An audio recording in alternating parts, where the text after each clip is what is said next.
Labskoy, isang super legit na utangan na still maasahan pa rin ngayong 2024 ang ibabahagi ko po ngayon sa inyo dahil after 10 months hindi ako dito nangutang. Sinubukan ko ulit siyang applyan this 2024. Ayan, inapprove po kaagad ako dito ng 4,000 pesos. So, super maasahan, legit na nagpapautang and proven dahil wala pa pong 5 minutes, di-disburse kagad sa iyong account loan approval. So, ano mga lalabs, kung gusto nyo pong malaman ang isang super legit na platform na ito is still ngayong 2024. So, keep on tuning in lamang po at until the end of this video para naman magkaroon kayo ng idea na ganito talaga yung patakaran nila, yung sistema ng pagpapautang nila.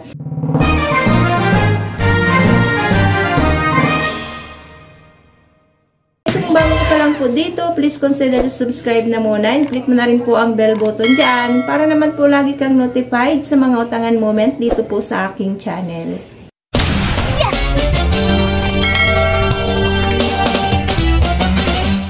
So, hindi po ako dito promoter or ahente ng platform na ito dahil ako po ay nangutang lang din sa kanila and then share ko lang po sa inyo or yung naging personal experience ko dito para naman nagkakaroon kayo ng idea na ito po ay super legit talaga at talaga namang subok ko na siyang nautangan and proven na nagdi-disburse po talaga sila ng within 5 minutes lamang po. So, nadidelete lang siya kinabukasan but then wala pa pong 24 hours nasa account mo na kaagad ang approval amount.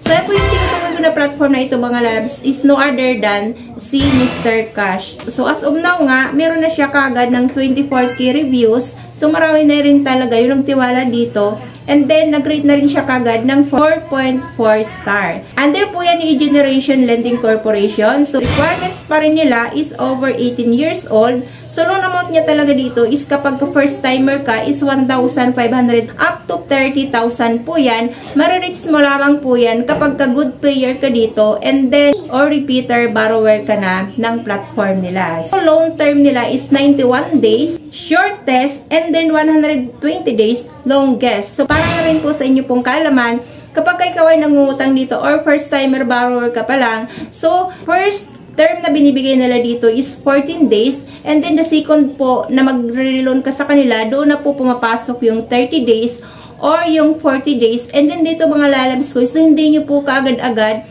mara-reach yung ganito pong long term nila na 91 days dahil kapag ka ay repeater ka na dito, so after 15 days dito, long term na binibigay sa'yo kapag ka ikaw ay good payer dito. So, do not expect po mga lalabs ko. So, dito ko na po na-realize na kapag ka ikaw ay nangungutang sa isa pong platform, sinasabi nila na 91 days. But then po, kapag ka ikaw ay na-approve dito, so magsisimula ka lang talaga doon sa mga shortest term bago mo ma-reach yung longest term nila. So, yan po yung lagi po nating tatandaan kapag tayo ay nag-engage sa ganito pong utangan. So, under po yan ng Securities and Exchange Commission, registration number 2021070020530-12 and certificate of authority number L-21-0036-70. So, kailangan mo mag-prepare dito mga labs ko ng at least one main valid ID such as SSS ID, UMID ID, TIN number, driver license, and passport. And kailangan mo dito have a job or self-employed. Ito lang naman po yung mga requirements dito ni Mr. Cash. Kapag ka lahat ng ito ay meron ka naman, mabilis ka talaga dito nilang ma-approve kapag ka ikaw ay first timer. So, kailangan nyo po yan dyan i-install. Maglalagin po kayo dyan or mag-sign up po kayo kapag ka ikaw ay first timer dito.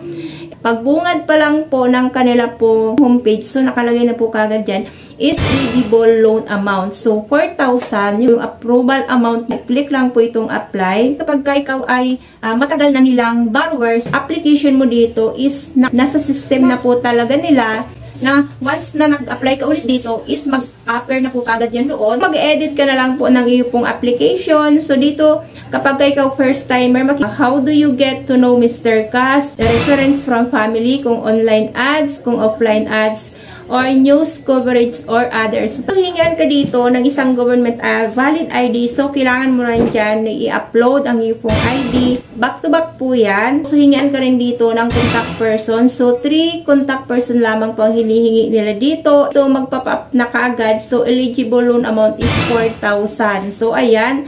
Yan ulit yung in-approve niya dito sa akin. So, medyo tumaas na po ngayon. Click lamang itong apply. Binigay niya sa akin na long term is 30 days. And click itong next. So, pinapakita nila dito yung loan information mo bago ka mag-confirm. So, dito loan amount 4,000. So, loan term 30 days. Service fee is 17%. It is now mabot ng 680. Fund received is 3,320.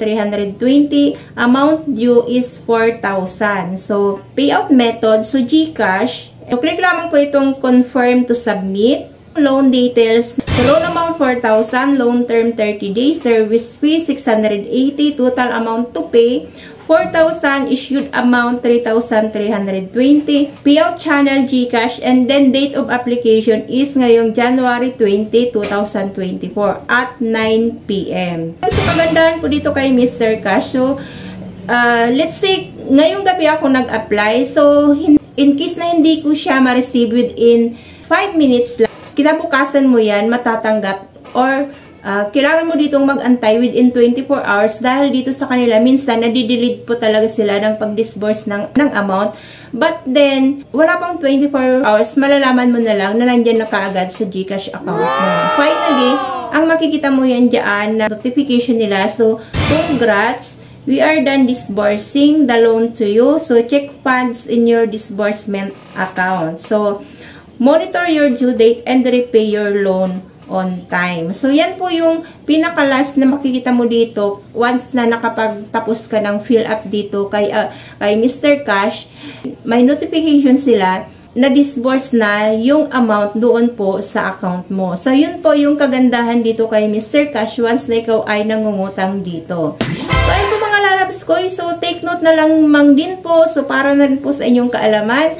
Dahil base na rin po sa mga naging experience ko dito. So, ito daw po si Mr. Cash is naghaharas. So, merong harassment. So, ito ay nagmumula doon sa mga ahente na maniningil ng platform na ito na kung saan kapag ka ikaw na overdue dito is sila yung nagpa-follow up ng repayment ng kanila pong mga borrowers. Once na ikaw ay na-approve dito at na overdue ka ng payment dito, kinabukasan po yan, expect mo na po na may tatawag sa'yo na ahente dito dahil sa case ko po, nung time po na nangutang din po ako dito at na-delete po ako ng 2 days, tinawagan din po nila ako dito. But then, mga lalabs ko, yung ahente naman na na-assign sa akin na tumatawag is mabait naman po siya. So, hindi niya naman ako noon pinupwersa or tinatakot like ng iba na ahente na ginagawa sa kanila pong mga borrower. So, dito po is nire-remind niya lang po ako kung kailan ko babayaran and then hinintay niya talaga until na makapag-repay ako ng bayad ko. So, ito naman po mga labs ko. So, depende naman po ito talaga sa mga ahente na naka-assign sa mga account ng kanila pong borrower kung paano ba sila mag-treat sa kanila pong mga clients. So, hindi po talaga pare-parehas ang pag-uugali ng mga ahente na maniningil once na na-overdue ka po dito ng repayment. So, ayun po mga lalabs ko. So, sana po nakatulong ang video na ito. So, kung isa ka sa naghahanap ng mauutangan, super legit at maaasahan na platform na kung saan is ma-approve ka agad-agad. So, ito po si Mr. Cash is isa po ito sa mga maaasahan na platform na pwede mo pong lapitan in times po na nangailangan ka po financially. So, thank you po mga lalabs ko for tuning in for now. Marami pong salamat. God bless po. Bye-bye!